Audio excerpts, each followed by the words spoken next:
আল্লাহ তাআলা কোরআনে বলেছেন, ওয়া ইযা ক্বামু ইলাস সালাতি ক্বামু কুসালা ইরাউনা আন-নাসা ওয়া মা ইয়াযকুরুনাল্লাহা ইল্লা কলিলা।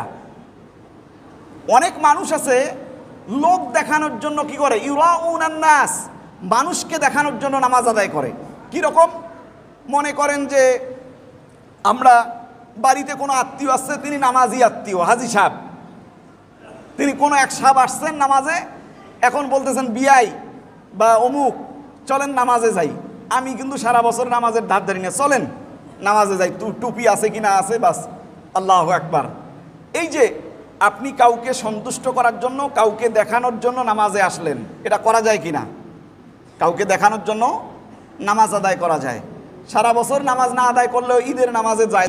নামাজটা লোক দেখানোর জন্য করা যায়, যাকাতটা লোক দেখানোর জন্য দেয়া যায়।